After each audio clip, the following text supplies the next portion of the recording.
Hello everyone, welcome to social science classes. इस video में student हम डिस्कस करेंगे class 7th history chapter 3 the Delhi सल्तनत।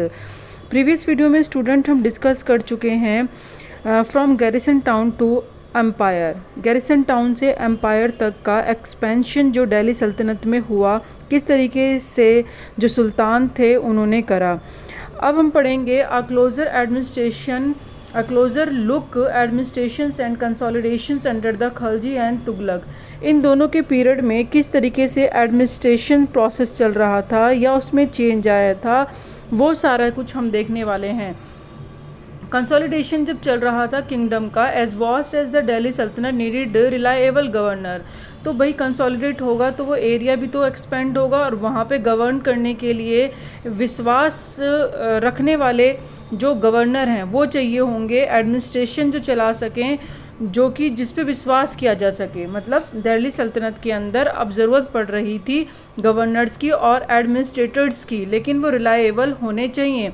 rather than appointment aristocrats and the landed chieftains as governors। In comparatively वो नहीं चाहते थे कोई भी अरिस्टोक्रेट हो या फिर जो ऑलरेडी लैंडेड चीफियंस हो एज अ गवर्नर, वो ना अपॉइंट किए जाएं। अर्ली दिल्ली सल्तनत स्पेशली इल्तुतमिश फेवर दियर स्पेशल स्लेव्स परचेज और मिलिट्री सर्विस। जो अगर हम पहले सुल्तान्स की बात करें तो जैसे लाइक इल्तुतमिश थे, वो भी ये फेवर करते थे कि जो स्लेव्स हैं और या मिलिट्री सर्विस जो प्रोवाइड करते हैं, जिन स्लेव्स को हमने परचेज़ करा है, जो हमें मिलिट्री सर्विस प्रोवाइड करते हैं, तो उनको उस टाइम पे बंदगाह कहा जाता था एंड पर्शियन लैंग्वेज में। तो वो कहते हैं कि उनको जब हम केयरफुली ट्रेन करते हैं and most important political officers होते हैं वो किंगडम के अंदर, and they were totally depend upon their master, और वो अपने हर चीज़ के लिए मास्टर पे डिपेंड करते हैं। तो सुल्तान को ट्रस्ट रिलाई अपॉन देम, तो जो सुल्तान है वो भी उनके ऊपर विश्वास कर सकते हैं अपने किसी भी वर्क के लिए।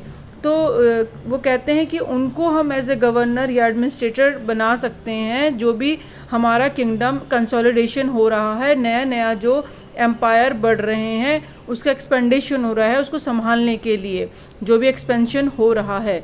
कंपेरेटिवली अगर हम बात करें कि अगर हम अरिस्टोक्रेट पे इतना विश्वास नहीं कर सकते, लैंडेड चीफियंस पे इतना विश्वास नहीं कर सकते, क्योंकि वो मौका पाते ही क्या कर सकते हैं, जो सुल्तान है उसे अपनी सीट से हटा सकते हैं, क्योंकि वो क्या जानते हैं, सारी वीकनेस जानते हैं किसकी, सुल्तान की। तो इसीलिए अपने किसी खास बंदे की जगह हम अपने स्लेव्स को कोई ऐसी पोजीशन दे सकते हैं।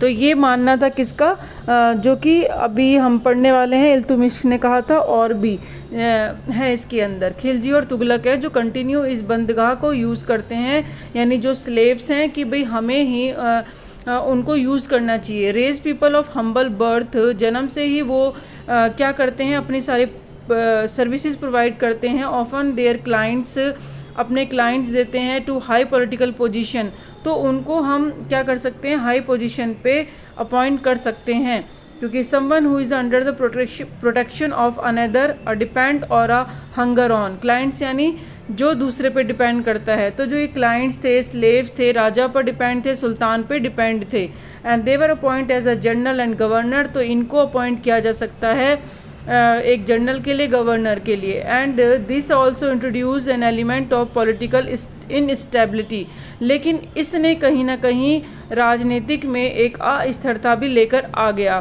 क्योंकि हर किसी को ये एक्सेप्ट नहीं था कि स्लेव जो हैं वो हायर पोजीशन पे बैठें। Slaves and clients were loyal to their masters. जो भी स्लेव्स होते थे, जो नौकर होते थे, जिनको ख़रीदा जाता था, तो वो अपने मालिक के प्रति तो वफादार थे। एंड पैट्रोन, जो पैट्रोन्स यानी जो सपोर्टर हैं, जो रिच पीपल होते हैं और जो सपोर्ट करते हैं, उनको सारी उनकी जो हेल्प करते हैं, but not their heirs, but वो उनके उत्तराधिकारी के लिए लॉयल नहीं थे। जैसे कि मानो एक सुल्तान है, तो सुल्तान ने किसी को भी स्लेव बनाया है, तो जो स्लेव है वो सुल्तान को सर्विस प्रोवाइड करेगा, ना कि उसके जो कमिंग ऑफ जनरेशन है। तो उनके लिए ये चीज़ बड़ी एक्सेप्ट करना मुश्किल हो रही थी। New Sultan had there on servants, और ऊपर से जैसे कि न्यू जनरेशन आ गया, जैसे इल्तुमिश है, उनको तो स्लेव्स को ही हायर पोजीशन दी थी, लेकिन जो उनकी बेटी रजिया सुल्तान थी तो वो कौन है, वो न्यू सुल्तान थी, तो उनके अपने खुद के सर्वेंट्स होंगे। एक तो सर्वेंट वो हो गए जो उनके फादर इल्तुमिश ने बना मतलब एक पोजीशन दी थी, लेकिन खुद रजिया ने भी कुछ उनके खुद के भी सर्वेंट हैं। तो यहाँ पे क्लैशेस देखने को मिला, न्यू और ओल्ड के अंदर कॉन्फ्लिक्ट हुआ कि भाई न्यू नोबिलिटी और ओल्ड नोबिलिटी के बीच में देखने को मिला। एज अ रिज़ल्ट यही हुआ कि जो भी असेशन थे, न्यू मोनार्क थे, तो उनके बीच में ये जो कॉन्फ्लिक्ट था वो देखने को मिल रहा था। यानी जिन्होंने एक अभी पोजीशन संभाली थी जो न्यू मोनार्क बने, एग्जाम्पल मैंने आपको बताया जैसे Razia Sultan. Patronage of this humble people यानी जो ये हैं स्लेव्स हैं, तो ये जो थे इनको पैट्रोनेज किसने दे रखी थी, दिल्ली सुल्तान्स ने दे रखी थी। Also shocked many elites and the author of Persian त्वारिक क्रिटिसाइज द दिल्ली सुल्तान्स जो सुल्तान्स हैं for appoint the low base बॉन्ड टू हाई ऑफिस। लेकिन जो ये पैट्रोनेज दे रखी थी हम्बल पीपल्स को दिल्ली सुल्तान ने, ये बहुत शॉक्ड थी किसके लिए, एलाइट्स के लिए और ऑथर्स के लिए जो पर्शियंस में जिन्होंने त्वारिक लिखा, उन्होंने ऑथर जो थे या एलाइट्स थे यानी जो हाई फैमिली से या रॉयल फैमिली से बिलोंग करते थे, उनके लिए बहुत शॉक्ड था। यानी कि हम्बल पीपल्स को इतनी हायर पोजीशन देना, पैट्रोनेज करना, उनको सपोर्ट करना, तो वो उनको अच्छा नहीं लग रहा था।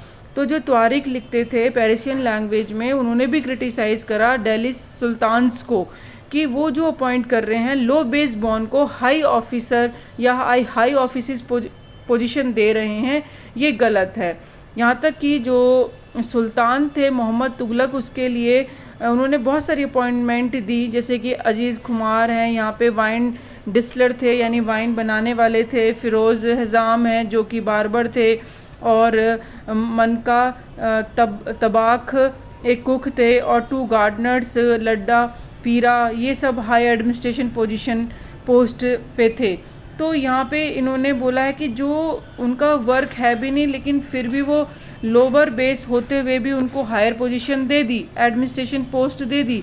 तो जियाउद्दीन बर्नी कहते हैं जो कि एक क्रॉनिकलर्स थे, और उन्होंने अपनी रिपोर्ट में बोला कि ये जो अपॉइंटमेंट करी हैं सुल्तान ने, लॉस ऑफ पॉलिटिकल जजमेंट, वो बिल्कुल राजनीति के खिलाफ है। इनकैपेसिटी टू रूल, वो दिखाता है कि आप असक्षम हो रूल करने में। तो क्रिटिसाइज़ करा है सुल्तान्स को कि ये एक अच्छी चीज़ नहीं है कि जो स्लेव्स हैं उनको हायर पोजीशन दी जाए।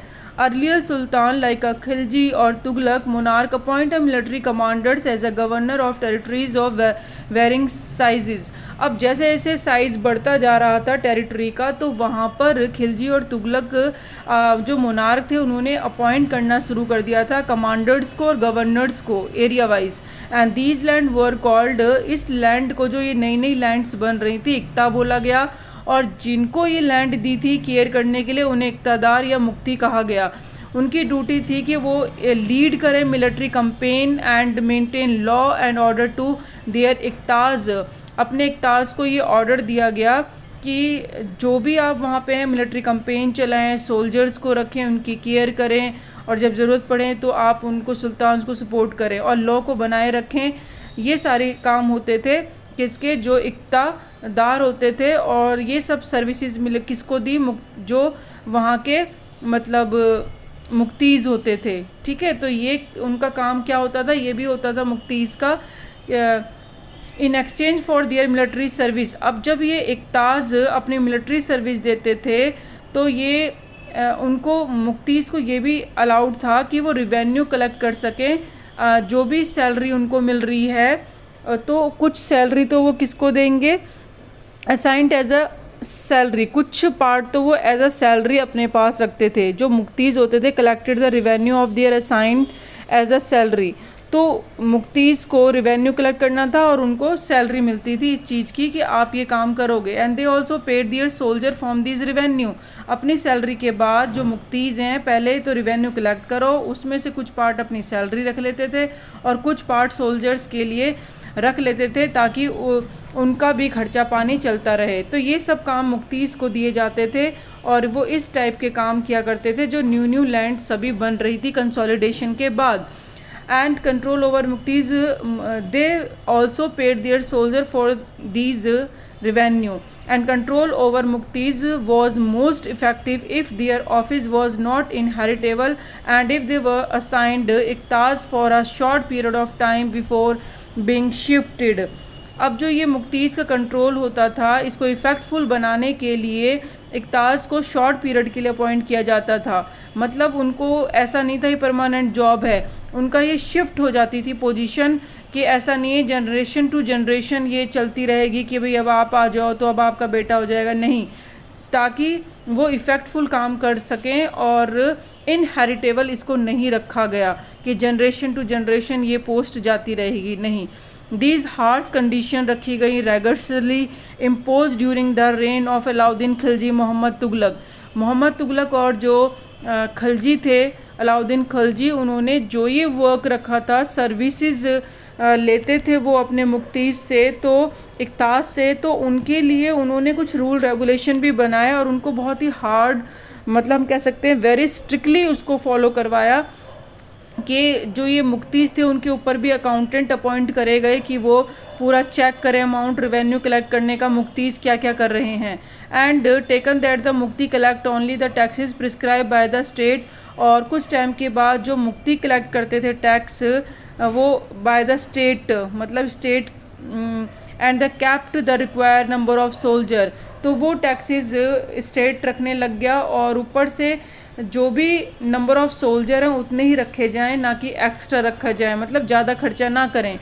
And Delhi Saltanat brought the hinterland cities under the their control. अब जो हिंटरलैंड अपने कंट्रोल में कर लिया था दिल्ली सुल्तान्स ने, they force to landed chieftains, वहाँ के जो चीफियंस थे उनको फोर्स किया गया the samant aristocrats and the rich land hold to accept their authority. जो सामंत हैं या सामंत अरिस्टोक्रेट्स हैं या वहाँ के लैंड और लॉर्ड हैं कि भाई अब किसकी अथॉरिटी आप मानोगे, अब आपको सुल्तान्स की अथॉरिटी को मानना पड़ेगा। Under Alauddin Khilji state brought the assessment and collections of land revenue under its own control. अब जब अलाउद्दीन खिलजी ने जो भी कंट्रोल करा था तो उस टाइम पे उन्होंने जो भी मतलब कलेक्शन करते थे या जो भी असेसमेंट लेकर आए थे तो ये सारा का सारा उन्होंने अपने कंट्रोल में ले लिया। And they right to local chieftains to levy tax यानी जो भी उनको टैक्स लगाने का राइट था वो ले लिया अपने कंट्रोल में एंड कैंसिल कर दिया। चीफियंस जो भी पहले टैक्स कलेक्ट करते थे तो उनसे वो टैक्स का राइट ले लिया कि भाई आपका जो लीगल राइट है किसी प्रॉपर्टी पे ये वो अब आपका नहीं रहेगा टैक्स का ऑल्सो। एंड देवर ऑल्सो, और उनको उल्टा टैक्स पे करना पड़ेगा अब, ठीक है, जो भी इसके अंदर अब नए नए चेंजेस हो रहे थे। And the rights of local chieftains to levy tax were cancel and they were also force to pay taxes. And the sultan administrators measure the land and kept carefully accounts. अब sultans के जो administrators थे उन्होंने land का measure करना start करा और accounts बहुत केयरफुली रखते थे, यानी जो न्यू अपॉइंटमेंट जिनकी की गई थी। कुछ ओल्ड चीफिशियंस थे या लैंड लॉर्ड थे तो वो सुल्तान को अपनी सर्विस देते थे और रेवेन्यू कलेक्टर की या फिर असेसर्स की, यानी परामर्श देना। तो अभी भी कुछ ना कुछ काम तो सुल्तान्स के लिए कुछ लोग कर रहे थे। And there were 3 types of tax थे जो अब सुल्तान लगाया सुल्तान ने, जैसे कि कल्टीवेशन पे लगाना जिसे खैराज कहा जाता था, दैट मीन्स 50% पीजेंट की प्रोडक्शन का जो भी प्रोड्यूस होगा वो सुल्तान को देना पड़ेगा। उनके कैटल्स पे उनके हाउसेस पे टैक्स लगता था जो कि उनको पे करना पड़ेगा जो वहाँ के लोग थे। Important to remember that large part of subcontinent remain outside the control of Delhi Sultanate. अभी भी कुछ ऐसा पार्ट था सब कॉन्टिनेंट यानी इंडिया के अंदर सुल्तान्स की कंट्रोल से बाहर था, क्योंकि बहुत डिफ़िकल्ट था कंट्रोल करना डिस्टेंस प्रोविंसेस पे। जैसे दिल्ली यहाँ पे बंगाल यहाँ है, तो यहाँ से यहाँ तक को आना जाना ही बहुत मुश्किल होता था, और वहाँ के सुल्तान खुद ही अपना इंडिपेंडेंट हो गए, अपने एंटायर रीजन को उन्होंने सुल्तान से अलग कर लिया। Soon after annexing southern India, जैसे ही अलाउद्दीन खिलजी या तुगलक ने जब सुल्तान का सदर्न इंडिया का पार्ट जीता भी था, लेकिन कुछ ही टाइम बाद वहाँ के जो एरिया के चिफिशियंस थे या सामंत थे वो इंडिपेंडेंट हो गए, उन्होंने पावर असर्ट कर ली, वो अलग हो गए एंड उन्होंने अपने आप को राजा से अलग कर लिया। Gangetic plain, there were forest area. Gangetic plain यानी गंगा प्लेन देखे तो जहाँ पे गंगा है वहाँ पे बहुत प्लेन्स हैं, फॉरेस्ट हैं, तो वहाँ पे तो सुल्तान की फोर्सेस कुड नॉट पेनिट्रेट, वहाँ घुस ही नहीं सकती। तो उस एरिया में क्योंकि लंबे लंबे फॉरेस्ट थे, वहाँ पे अंदर जाना फोर्स आर्मी के लिए इतना आसान नहीं था, तो वो कंट्रोल में करना मुश्किल था। Local chieftains establish their rule in this region, क्योंकि यहाँ पे जो लोकल चिफिशियंस थे उनका ज़्यादा दबदबा था, उन लोगों ने इस रीजन को कंट्रोल में कर रखा था। Sometime rulers like Alauddin Khilji और Mohammad Tughlaq could force their control in this area but only for a short duration. वो कंट्रोल तो कर रहे थे एरिया को, लेकिन शॉर्ट टाइम के तक ही, क्योंकि कुछ टाइम बाद सामंत जो थे या फिर जो चिफिशियंस थे वो खुद ही अपनी पावर के साथ इंडिपेंडेंट हो गए, राजा से अलग हो जाया करते थे। वो राजा को अपनी सर्विस नहीं देते थे और ना ही उनके लिए काम करना, उनको लगता था कि हमारे पास पावर है तो हम खुद ही क्यों ना अपना रूल करें, हम क्यों किसी की सुने। तो ऐसा उनको लगता था सुल्तान वो जो होते थे सामंत या फिर चिफिशियन।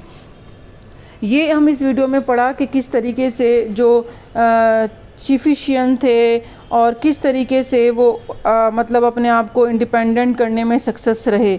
नेक्स्ट वीडियो में हम लास्ट टॉपिक इस चैप्टर का स्टूडेंट रीड करेंगे कि किस तरीके से अलाउद्दीन खिलजी और मोहम्मद तुगलक में डिफरेंट था उनके एडमिनिस्ट्रेशन में।